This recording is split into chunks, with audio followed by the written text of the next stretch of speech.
എത്ര കാലമായിടാ കണ്ടിട്ട്. നീ അങ്ങ് താടിച്ചു കൊഴുത്തു. നരച്ചു തുടങ്ങി.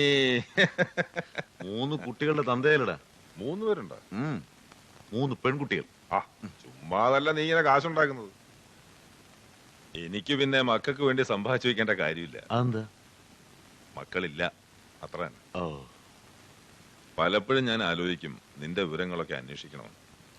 തിരക്കിനിടയിൽ പിന്നീട് അതങ്ങ് വിടും. കേട്ടോ രമണി, പണ്ട് ഇവനിവിടെ ASP ആയിരുന്ന കാലത്ത് ഈ ടൗൺ ക്രിമിനൽസിന്റെ കൂത്തരങ്ങായിരുന്നു. എന്നും പ്രശ്നങ്ങൾ. ഇവനാണ് ഇവിടെ ക്ലീൻ ആക്കിയത്. ആട്ടിച്ച് തകർത്ത് തരിപ്പണമാക്കി. അതിന്റെ പേരിൽ എൻക്വയറിയും പ്രശ്നങ്ങളൊക്കെ ഉണ്ടായി അല്ലേ? അങ്ങനെയാണല്ലോ ഞാൻ റിസൈൻ ചെയ്യുന്നത്. ആ, ഏതായാലും നീ അക്കാണിച്ചത് മണ്ടത്തരമായി പോയി. ഫൂളിഷ്നെസ്. ലഞ്ച് വേണം. ഇപ്പൊ റെഡിയാക്കാം. നിനക്ക് ഇന്ന് തന്നെ പോണോ? പോണം. അപ്പൊ നീ എന്നെ കാണാനും പഴയ സൗഹൃദം പുതുക്കാനും ഒന്നും വന്നതല്ല? സത്യം പറഞ്ഞ അല്ല. നീ ഇവിടെയാണെന്ന് പോലും എനിക്ക് അറിയില്ലായിരുന്നു.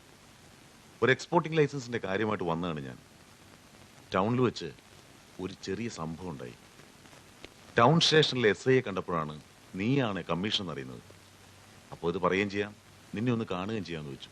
എന്താ ഉണ്ടായേ? വലിയ ഗൗരവമായിട്ടൊന്നും എടുക്കണ്ട. ഇന്നൊരാളെന്നെ കൊല്ലാൻ ശ്രമിച്ചു. എന്റെ കുടുംബം മുഴുവൻ മുടിക്കുമെന്നാണ് അയാൾ പറയുന്നത്. ആര്?